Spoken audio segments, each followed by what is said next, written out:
മോസഡിനി അദ്ദേഹം യാത്രയിലാണ്. അദ്ദേഹത്തിലേക്ക് എത്താം എന്ന് കരുതുന്നു. അദ്ദേഹമൊക്കെ ഈ ഭൂപ്രകൃതിയുമായി ബന്ധപ്പെട്ട് ഈ ഭൂപ്രദേശത്ത് ഏറെ ഇതുമായി ബന്ധപ്പെട്ട് ഏറെ പഠനങ്ങൾ നടത്തിയ ഒരു വ്യക്തി കൂടിയാണ്. ഇപ്പോൾ ഏറ്റവും പുതിയ വിവരമായി പുറത്തു വരുന്നത് Raisi and foreign minister Amir Abdollahian along with others who have been on board the helicopter have died. Multiple Iranian news agencies have confirmed. അതായത് ഇറാനിലെ പ്രധാനപ്പെട്ട വാർത്താ ഏജൻസികളെല്ലാം ഇതുമായി ബന്ധപ്പെട്ട കാര്യങ്ങൾ കൺഫേം ചെയ്തു കഴിഞ്ഞു, സ്ഥിരീകരിച്ചു കഴിഞ്ഞു എന്നുള്ള വളരെ പ്രധാനപ്പെട്ട വിവരം കൂടി ഇപ്പോൾ പുറത്തു വരുന്നുണ്ട്. ഈ രക്ഷാപ്രവർത്തകർ അപകട സ്ഥലത്ത് എത്തിക്കഴിഞ്ഞു. പക്ഷേ പ്രസിഡന്റിന്റെയും കൂടെ ഉണ്ടായിരുന്ന ആളുകളുടെയും ശരീരാവശിഷ്ടങ്ങൾ കണ്ടെത്തുക എന്നുള്ള ശ്രമകരമായ ദൗത്യമാണ്. കൃഷ്ണന്തു, അതാണ് ഇനി കണ്ടെത്താനുള്ളത്. കാരണം ഇപ്പോൾ ഔദ്യോഗികമായി തന്നെ കാര്യങ്ങൾ സ്ഥിരീകരിക്കപ്പെട്ട പശ്ചാത്തലം ചേർത്ത് വായിക്കണം. അപ്പോൾ നമ്മുടെ വാർത്ത അത് നമ്മൾ നേരത്തെ മുതൽ കൊടുത്തുകൊണ്ടിരിക്കുന്ന വാർത്തയ്ക്ക് ഔദ്യോഗികമായ സ്ഥിരീകരണം വന്നിരിക്കുന്നു. നേരത്തെ തന്നെ സൂചന ഉണ്ടായിരുന്നു. ഇനി ഈ സ്ഥലത്തെത്തി പ്രസിഡന്റിന്റെ മറ്റും ഉള്ളവരുടെയും ഈ ശരീരാവശിഷ്ടങ്ങൾ കണ്ടെത്തുക എന്നുള്ള ശ്രമകരമായ ദൗത്യത്തിലേക്കല്ലേ കടക്കുക? അപകടം നടന്നത് ഇന്നലെയാണെങ്കിലും 14 മണിക്കൂറിന് ശേഷമാണ് അപകട സ്ഥലത്തേക്ക് രക്ഷാപ്രവർത്തകർക്ക് എത്താൻ സാധിച്ചത്. പ്രതികൂല കാലാവസ്ഥയാണ് ഇതിന് കാരണമെന്ന് പറയുന്നുണ്ട്. പൂർണ്ണമായി കത്തി നശിച്ച നിലയിലാണ് ഹെലികോപ്റ്റർ കണ്ടെത്തിയത്. ഇതേ തുടർന്നാണ് ഒരാൾ പോലും രക്ഷപ്പെട്ടിട്ടില്ല എന്നുള്ള വിവരം ലഭിച്ചത്. ശരിക്കും റസിയുടെയോ മറ്റംഗങ്ങളുടെയോ ശരീരാവശിഷ്ടങ്ങൾ കണ്ടെത്തിയിട്ടില്ല. എന്നാലും ഹെലികോപ്റ്റർ പൂർണ്ണമായി കത്തി നശിച്ച നിലയിലായിരുന്നു. പിന്നെ പ്രതികൂലമായ കാലാവസ്ഥ കാരണം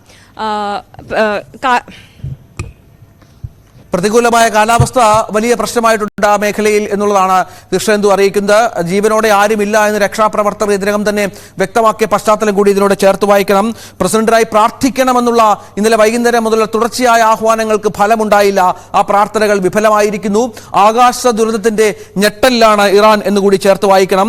ഹൃദയവും പ്രാർത്ഥനയും ഇറാനും ജനതയ്ക്കൊപ്പമാണെന്ന് ലോകരാജ്യങ്ങൾ നേരത്തെ വ്യക്തമാക്കിയത് കണ്ടതാണ്. ഇറാൻ ദേശീയ ടെലിവിഷൻ പ്രസിഡന്റിനായുള്ള പ്രാർത്ഥന സംപ്രേഷണം ചെയ്തതും നമ്മൾ ഇന്നലെ മുതൽ കാണുന്നുണ്ട്. നേരത്തെ കൃഷ്ണന്തു പറഞ്ഞതുപോലെ അസർബൈജാൻ പ്രവിശ്യയിൽ ഒരു അണക്കെട്ട് ഉദ്ഘാടനം ചെയ്യാൻ പോയി മടങ്ങും വഴിയാണ് ഈ അപകടം ഉണ്ടായത്. കൂടുതൽ വിവരങ്ങൾ ലഭ്യമാകുന്നുണ്ടോ കൃഷ്ണന്തു? ഈ കൂടെ പ്രധാനപ്പെട്ട ആളുകൾ കൂടി ഉണ്ടായിരുന്നല്ലോ. അതിലൊന്ന് കിഴക്കൻ അസർബൈജാന്റെ പ്രവിശ്യ ഗവർണറാണ്, മറ്റൊന്ന് വിദേശകാര്യ മന്ത്രിയാണ്.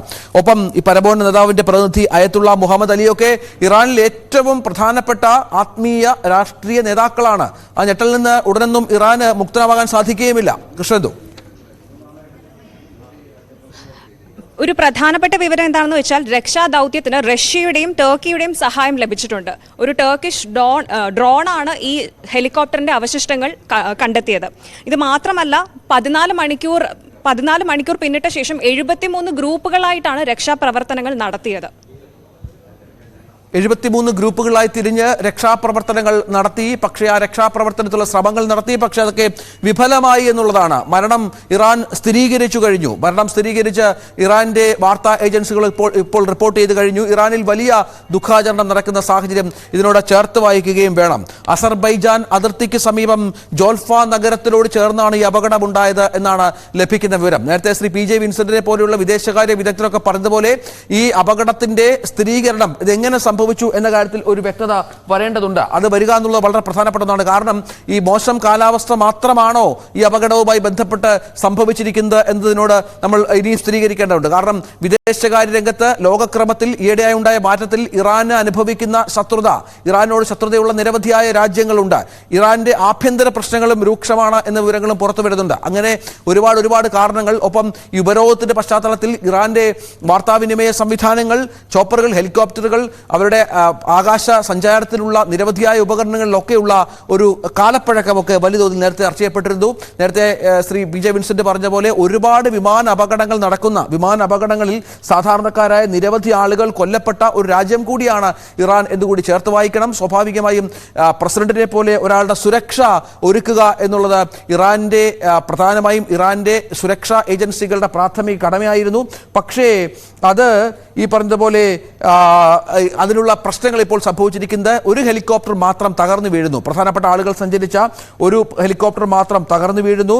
മറ്റ് 2 ഹെലികോപ്റ്ററുകൾ സുരക്ഷിതമായി തിരിച്ചെത്തുന്ന ഒരു പശ്ചാത്തലം ഇതിനോട് ചേർത്ത് വായിക്കണം. അതും ചില ദുരൂഹതകൾ ഉണർത്തുന്നുണ്ട് എന്നാണ്. ഏതായാലും ഇതൊരു അന്വേഷണം വേണ്ടി വരുമല്ലോ കൃഷ്ണന്തു, സ്വാഭാവികമായും. കാരണം സംഭവിച്ചിരിക്കുന്നത് വലിയൊരു അപകടമാണ്. അവരുടെ പ്രധാനപ്പെട്ട നേതാക്കന്മാരെയും ആത്മീയ ആചാര്യന്മാരെയും അടക്കം നഷ്ടപ്പെട്ട സാഹചര്യമുണ്ട്. അന്വേഷണത്തിലെ കാര്യങ്ങൾ പോകണം. ലോകരാജ്യങ്ങളുടെ എന്തെങ്കിലും പ്രതികരണം ഇതുമായി ബന്ധപ്പെട്ട് വന്നിട്ടുണ്ടോ ഇതിനകം കൃഷ്ണന്തോ? ഇന്ത്യ ദുഃഖം രേഖപ്പെടുത്തിയിട്ടുണ്ട്. മാത്രമല്ല റഷ്യയുടെ പ്രതിനിധികളും ഈ മരണത്തെ തുടർന്ന്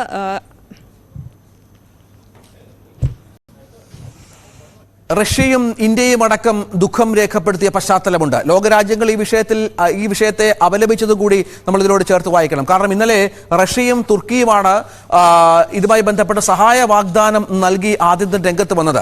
റഷ്യയുടെയും തുർക്കിയുടെയും പ്രധാനപ്പെട്ട സുരക്ഷാ ഉദ്യോഗസ്ഥർ, സൈനിക ഉദ്യോഗസ്ഥരൊക്കെ രക്ഷാപ്രവർത്തനത്തിന് തിരച്ചിലിന് ഇറാനൊപ്പം ചേർന്ന സാഹചര്യം ഉണ്ടായിരുന്നു. പക്ഷെ അത് ഏറ്റവും ഒടുവിൽ അത് വിഫലമായി എന്ന് പറയുമ്പോൾ പോലും ഇറാന്റെ ശത്രു രാജ്യമായ സൗദി പോലും ഈ വിഷയത്തിൽ ഇടപെടാമെന്നും വേണ്ട സഹായം നൽകാമെന്നും പറഞ്ഞ സാഹചര്യം ഉണ്ടായിരുന്നു. ഒപ്പം ഇന്ത്യയും ഇക്കാര്യത്തിൽ സഹായ വാഗ്ദാനങ്ങൾ നൽകി എന്നാണ് മനസ്സിലാകുന്നത്. പക്ഷേ ഈ പ്രദേശത്തിന്റെ ഒരു പ്രത്യേകത അത് വളരെ പ്രധാനമാണ്. മറ്റൊന്നും കൊണ്ടല്ല, ഇത് നേരത്തെ പറഞ്ഞതുപോലെ പർവ്വത നിരകൾ നിറഞ്ഞ ഒരു പ്രദേശമാണ്. ഇവിടെ എത്തിച്ചേരുക എന്ന് പറയുന്നത് വളരെ നിർണായകമായ ഒരു കാര്യമായിരുന്നു. അത് എത്തിച്ചേരാൻ സാധിച്ചില്ല എന്നത് ഈ അപകടത്തിന്റെ വ്യാപ്തി കൂട്ടി. കാലാവസ്ഥ പ്രശ്നമായിരുന്നു. കാലാവസ്ഥയുമായി ബന്ധപ്പെട്ട ഒരുപാട് വിവരങ്ങൾ പുറത്തു വരുന്നുണ്ട്. കനത്ത മൂടൽ മഞ്ഞും മഞ്ഞുവീഴ്ചയും മഴയും മറ്റുമുള്ള ഒരു സ്ഥലമാണ് ഇവിടെ എത്തിച്ചേരുക എന്നുള്ളത് അവർക്ക് വളരെ പ്രശ്നമുള്ള ഒരു സംഗതിയായിരുന്നു. പക്ഷേ അതിനെയൊക്കെ അതിജീവിച്ച് ഒരു പക്ഷേ ഈ പറഞ്ഞതുപോലെ പ്രസിഡന്റ് ജീവനോടെ ഉണ്ടാകുമെന്നുള്ള പ്രതീക്ഷ ഏറ്റവും ഒടുവിൽ വരെ ഇറാൻ ഏജൻസികൾ പങ്കുവച്ചിരുന്നു. പക്ഷേ അത് വിഫലമായി എന്നുള്ളതാണ്. ഈ രണ്ട് ചോപ്പറുകൾ, ഇതോടൊപ്പം 2 ഹെലികോപ്റ്ററുകൾ തിരിച്ചു വന്നിരുന്നു. അവരും ഇതിന്റെ പ്രദേശത്തിന്റെ പ്രത്യേകത വിവരിച്ച് മുന്നോട്ട് വന്ന സാഹചര്യം കൂടി ചേർത്ത് വായിക്കുകയാണ്. പക്ഷേ ഏറ്റവും ഒടുവിൽ സ്ഥിരീകരിച്ചിരിക്കുന്നു, Iran president Ebrahim Raisi helicopter അപകടത്തിൽ കൊല്ലപ്പെട്ടു. ഇബ്രാഹിം റൈസിയും സംഘവും സഞ്ചരിച്ച ഹെലികോപ്റ്റർ പൂർണ്ണമായും, കോക്പിറ്റ് അടക്കം ഏതാണ്ട് പൂർണ്ണമായും ഈ ഹെലികോപ്റ്റർ കത്തി നശിച്ചു എന്നുള്ളതാണ്. പ്രസിഡന്റ് ഉൾപ്പെടെ ഹെലികോപ്റ്റർ ഉണ്ടായിരുന്ന 9 യാത്രക്കാർ, ഈ 9 യാത്രക്കാരിൽ ഇറാന്റെ വിദേശകാര്യമന്ത്രി ഹുസൈൻ അബീർ അൽ ലുഹ്യാൻ ഉണ്ട്, കിഴക്കൻ അസർബൈജാൻ പ്രവിശ്യ ഗവർണർ മാലിക് റഹമത്തി ഉണ്ട്, പരമോന്നത നേതാവായ അയത്തുള്ള ഖൊമേനിയുടെ പ്രതിനിധിയായ അയത്തുള്ള മുഹമ്മദ് അലിയുണ്ട്. ഇവരെല്ലാവരും കൊല്ലപ്പെട്ടു എന്നുള്ള സ്ഥിരീകരണം ഇതിനകം തന്നെ ഇറാന്റെ വാർത്താ ഏജൻസികൾ നൽകി കഴിഞ്ഞു. ഇങ്ങനെ അപകടം നടന്ന ഇന്നലെയാണെങ്കിലും 14 മണിക്കൂറുകളോളം വൈകി രക്ഷാപ്രവർത്തകർക്ക് അപകട സ്ഥലത്ത് എത്താനാകുന്ന പശ്ചാത്തലമാണ് ഒരുങ്ങിയത്. 2 കിലോമീറ്റർ അകലെ എത്തിയപ്പോൾ തന്നെ ഈ പ്രദേശത്തിന്റെ സാഹചര്യം മനസ്സിലാക്കി ചില ദൃശ്യങ്ങളുടെയൊക്കെ പശ്ചാത്തലത്തിൽ ഈ രക്ഷാപ്രവർത്തകർ സ്ഥിരീകരിച്ചു കഴിഞ്ഞിരുന്നു, ഒരാൾ പോലും ജീവനോടെ ഉണ്ടാവില്ല, എല്ലാവരും കൊല്ലപ്പെട്ടു എന്ന കാര്യത്തിൽ. പ്രതികൂല കാലാവസ്ഥ പ്രധാന വെല്ലുവിളിയായിരുന്നു. ജീവന്റെ ഒരു തുടിപ്പ് പോലും അവശേഷിക്കുന്നില്ല എന്ന് രക്ഷാപ്രവർത്തകർ 2 മണിക്കൂർ മുമ്പ് തന്നെ വ്യക്തമാക്കിയിരുന്നു. തുർക്കിയുടെ ഒരു ഡ്രോൺ സംഘമാണ്, തുർക്കിയുമായി ബന്ധപ്പെട്ട് ഒരു ഡ്രോൺ സംഘം തിരച്ചിൽ നടത്തിയിരുന്നു. തുർക്കിയാണ്, നമുക്കറിയാം, ആധുനിക സംവിധാനങ്ങളുള്ള ഒരു രാജ്യമാണ്. അവരുടെ ഡ്രോൺ സംഘമാണ് ഹെലികോപ്റ്ററുകൾ കണ്ടെത്തിയത്. മലയിടുക്കുകളിൽ തട്ടിയാണ് ഈ അപകടം സംഭവിച്ചത് എന്ന പ്രാഥമിക നിഗമനം കൂടി ഇപ്പോൾ പുറത്തു വരുന്നുണ്ട്. അതായത് നേരത്തെ പറഞ്ഞതുപോലെ വലിയ പർവ്വത നിരകളുള്ള ഒരു പ്രദേശമാണ് ഇവിടെ. ഈ മലയിടുക്കുകൾ തട്ടിയാണ് ഇത്തരത്തിൽ ഒരു അപകടം സംഭവിച്ചത് എന്ന വിവരം പുറത്തു വരുന്നുണ്ട്. അത് ഈ 3 ഹെലികോപ്റ്ററുകൾ നേരത്തെ പറഞ്ഞതുപോലെ പ്രസിഡന്റിന്റെ യാത്രാ സംഘത്തിൽ ഉണ്ടായത്. കൃഷ്ണന്തു, ഈ മലയിടുക്കുകളിൽ തട്ടിയാണ് ഈ അപകടമുണ്ടായത് എന്നാണ് ഈ തുർക്കി ഡ്രോൺ സംഘം കണ്ടെത്തിയിരിക്കുന്നത്. അപ്പോൾ സ്വാഭാവികമായും സുരക്ഷ സംബന്ധിച്ച ആശങ്കകൾ ഉയരുന്നു. പ്രസിഡന്റിനെ പോലെ ഒരാളെ ഇത്തരത്തിലാണോ അസർബൈജാനിൽ നിന്നും തിരിച്ച് രാജ്യത്തേക്ക് എത്തിക്കേണ്ടത് എന്നുള്ള ചോദ്യം ഉയരുന്നു. അപ്പോൾ പുറത്തുള്ള ആളുകളെ സംശയിക്കുന്നതിനൊപ്പം ഇന്റേണലിയുള്ള നിരവധിയായ പ്രശ്നങ്ങളിലേക്ക് കൂടി ഇത് വഴിവെക്കുന്നുണ്ട്.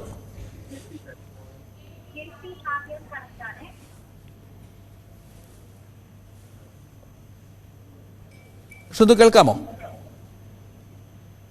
കേൾക്കാം. അല്ല, ഈ ഇന്റേണലി, അതായത് ഇറാന്റെ സുരക്ഷ, പ്രസിഡന്റിനെ പോലെ ഒരാൾക്ക് സുരക്ഷാ ക്രമീകരണം ഒരുക്കുക